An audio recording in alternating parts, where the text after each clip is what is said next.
And so through the years, the Lego Group has just continued to add to this catalog of illegal building techniques. Hey Lego fans, my name's Graham. I'm here again with Daniel, and we're going to talk about something today that is very important for me right now because I am pretty sure that my house is surrounded. I can hear noise out there. I think I'm completely surrounded by law enforcement officers. What did you do, Graham?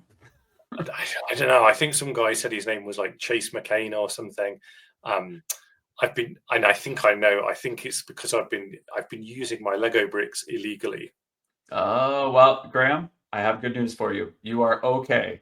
Unless you got some fancy promotion that I don't know about and are now an official Lego designer, illegal techniques are not something you need to worry about. The internal enforcers of that at the Lego Group will not come knocking down your door if you have misused your bricks. So again, unless you're an official Lego designer, you are in the clear. So this is not a scary, controversial topic. The idea of illegal techniques isn't something that Lego fans need to worry themselves about.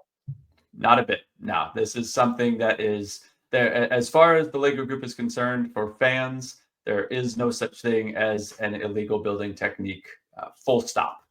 But with that being said, it is something that is an actual thing within the Lego Group. There are outlawed techniques and ways of attaching bricks together that are forbidden. Maybe sounds like a little bit of an extreme word, but they're forbidden. They're not allowed to be included in sets, and through the review process that all sets go through before they're put on shelves.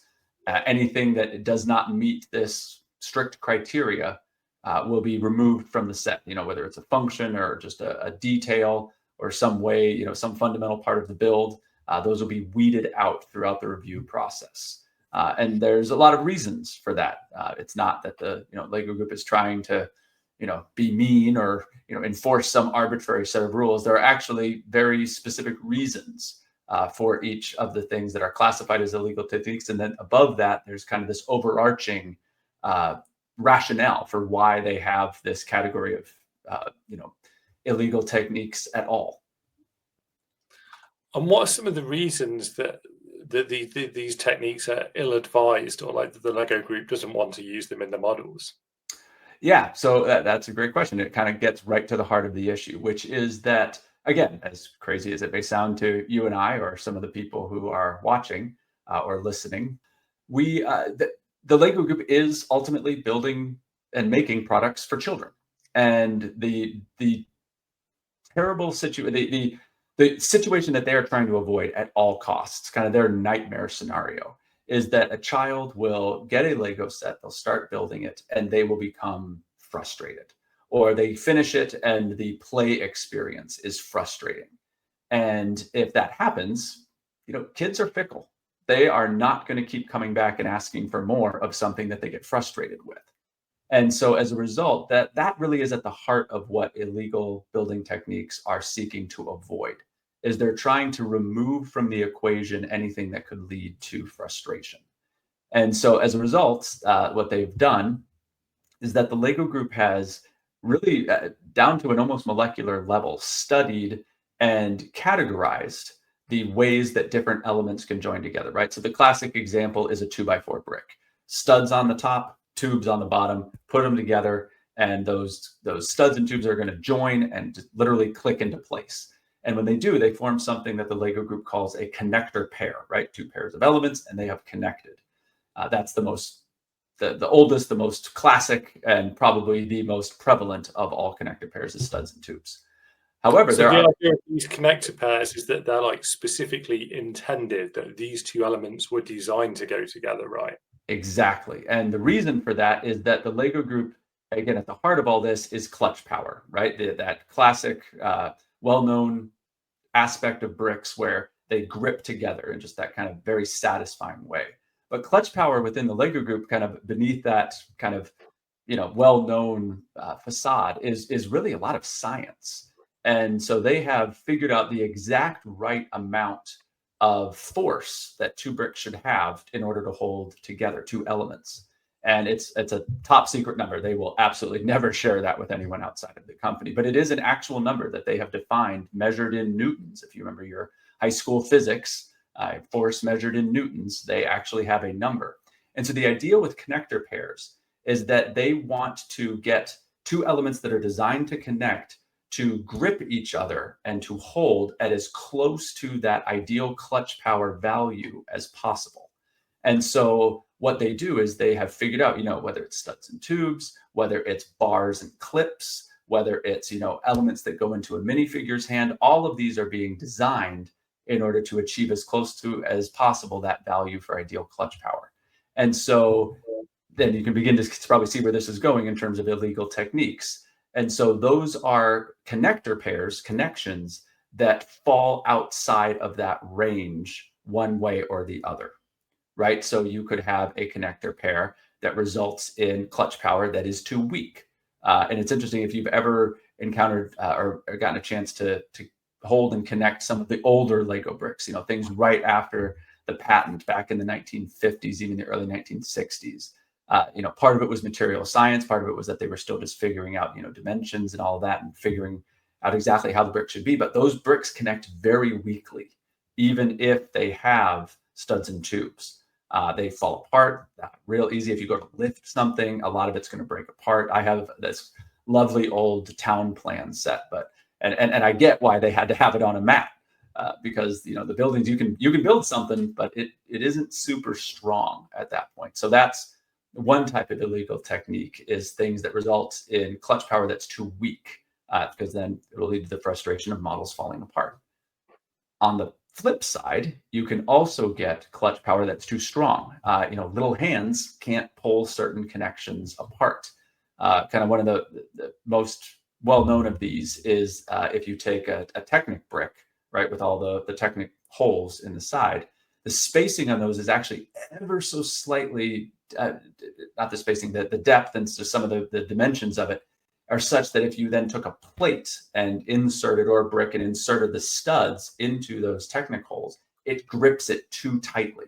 And so a connection like that is going to be really hard for a child to pull apart. So something like that won't be allowed in a model. Again, because on that part, that side of things, you've got clutch power that is way too strong.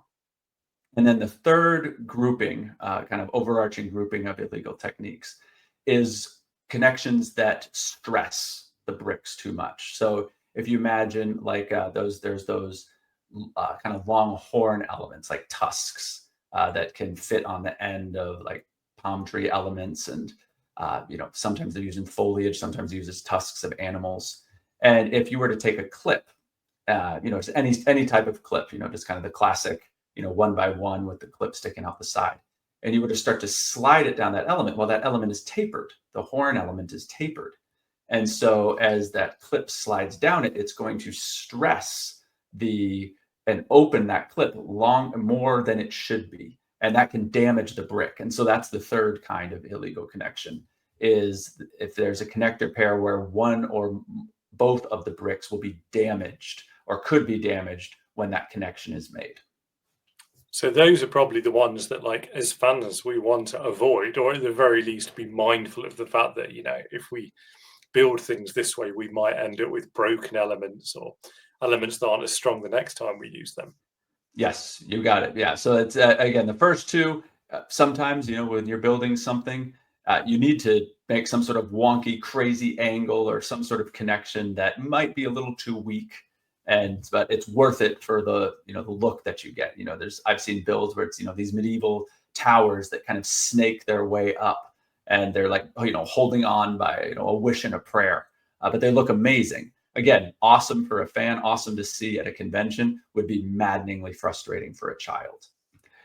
And so through the years, the Lego Group has just continued to add to this catalog of illegal building techniques as they develop new parts. And as they, push models ever farther, making them bigger, that they discover more and more of these that they need to avoid in order to avoid that frustration for children. Yeah, let's talk about another example. So yeah, can you talk us through this idea of snot bricks and plates? Yes, snot bricks and plates. So yeah. Take the one of those more recent snot bricks. It's the 1x2 brick, but that's like I think it's 2 1/3 high, It's some fraction, but it's the one that there's kind of a quad of 4 studs facing outwards, perfectly spaced so that you could put a 2x2 brick directly onto it, and it would be flush on all sides. So if you take that and you stack 2 of them, and so that you have one on top of the other, then you attach, say, a 2x4 plate or brick across the face of both of them. As long as those 2 were stacked, that's a legal connection. But if you were to flip one of them over, so now you've got, so those bricks have studs on the top and tubes on the bottom. So now you would have the studs of one facing up and the studs of the one on the bottom facing down. If you put a plate across that actually becomes an illegal connection, because since the studs and tubes aren't there to hold each other in place, the bricks will actually kind of bow forward due to the air gap that's incorporated into all of their designs. And so that will cause the bricks to bend forward, and it'll put pressure on the sides of them that are closest to the plate or whatever element you would have on the front connecting them. And it would actually, the back will slightly lift up and not be in contact with each other on the backside. And so that's an illegal connection because it's putting too much force on the front of those elements, those snot elements. That is wild that a tiny air gap like that can make such a big difference, because you think, oh my goodness, this is like a fraction of a millimeter's difference. But yeah, it can have that impact on the elements. Yeah, air gaps are responsible for lots of illegal building techniques, because illegal elements are designed to have air gaps in the horizontal, but not in the vertical. So if you go in the vertical, it's meant to be seamless with no air gaps, but horizontally they leave a little bit so that there's wiggle room and all of that. So yeah, as we start rotating bricks, putting them in different angles, then sometimes you can run into the air gap being the thing that gets you. And the reason that we're kind of talking about this today, the reason that this is so top of mind for us, is because, Daniel, you've written this amazing deep dive about illegal techniques for the latest issue of Blocks magazine, issue 128, that's currently available at blocksmag.com as a single issue or as part of a great value subscription package. So go over to the website, have a look at the magazine, 116 pages specifically written for adult Lego fans every single month. So have a look, buy a copy, see what you think. And I can guarantee some bricks were harmed in the making of that article. So what's the damage you can do to either a 1x1 round brick or a 1x1 cone, Daniel? How can you hurt these? Yeah, so this one is actually a really famous illegal building technique, because Jamie Berard actually did years ago now, I think it might have been more than a decade, at one of the Lego conventions, he did a presentation on illegal building techniques. And that was kind of one of the first times that the term kind of came out of the Lego group and began going a little more mainstream with the fans. And this was one of the ones that he used to demonstrate it. So again, going back to the bricks you just mentioned, Graham. So the classic cannonball brick, right? The 1x1 round, and then the classic 1x1 cone that might fit on top of it if you were making a little rocket or something like that. So if you were to take those elements and put them into the side of a Technic brick, right? So again, Technic brick seems to have a lot of illegal techniques that can be associated with them.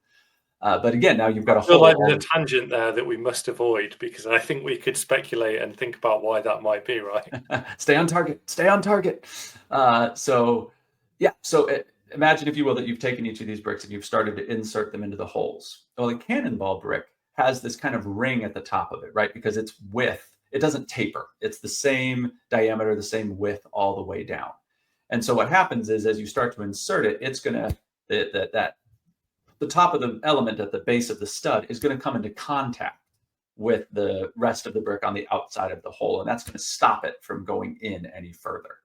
But a cone doesn't have that. And since it tapers, you are able to, if you want, you could push it much farther into the Technic brick. And again, I say much farther, right? We're talking in Lego bricks here.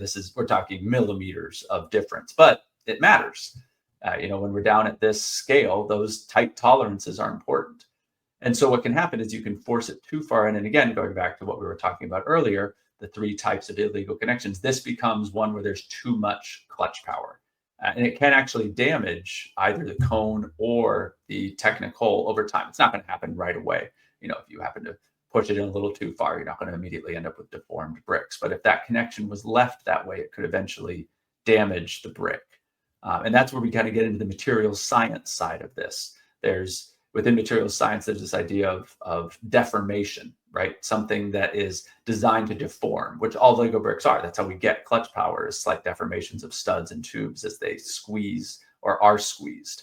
But if you go too far, you can get to this permanent deformation where you have now permanently bent the bricks or permanently deformed it.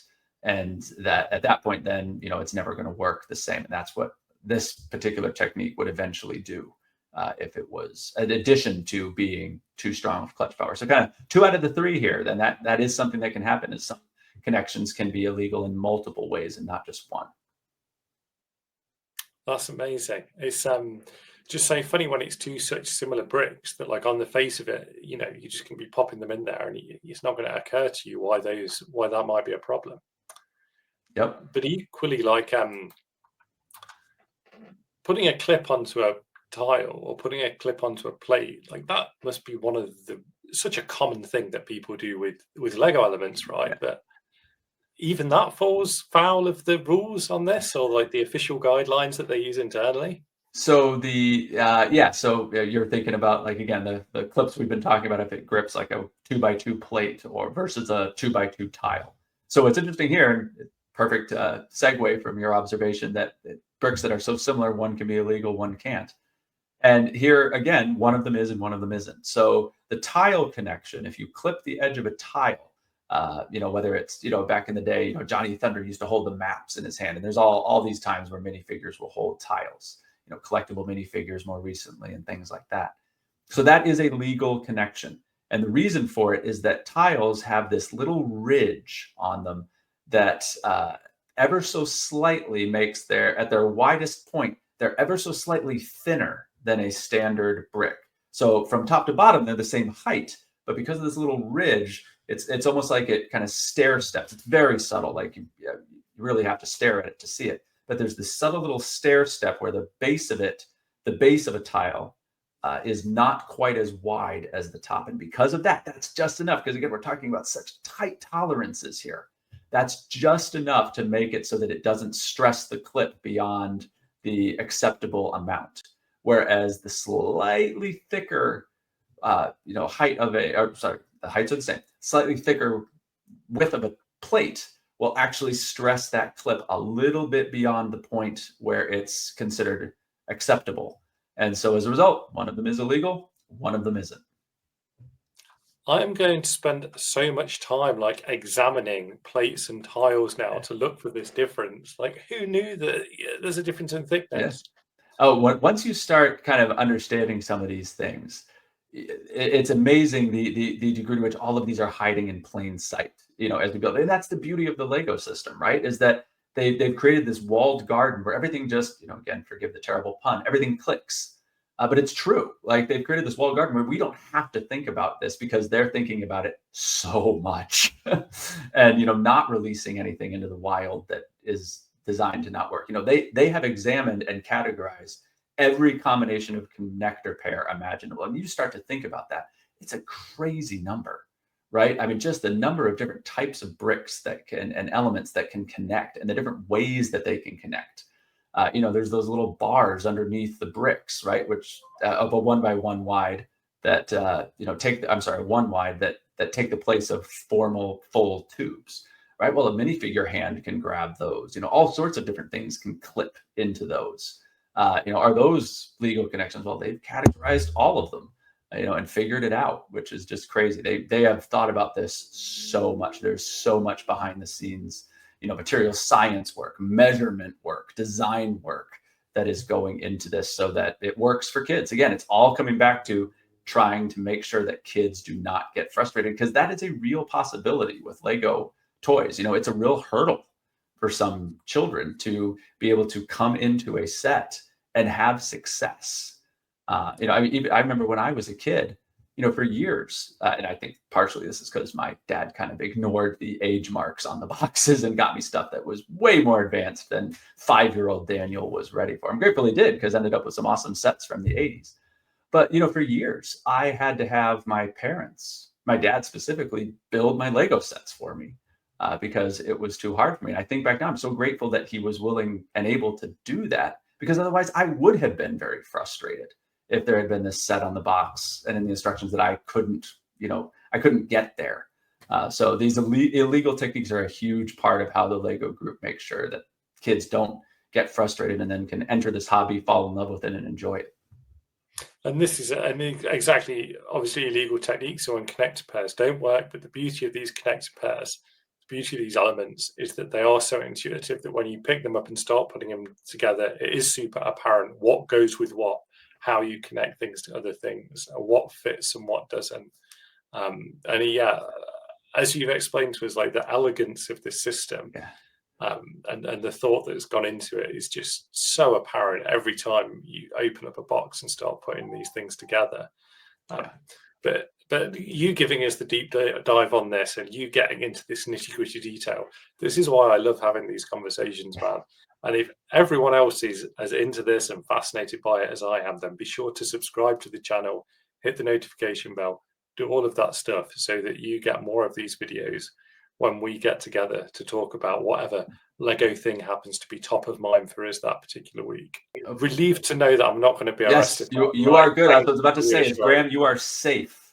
You can rest easy tonight. The Lego police are not going to come.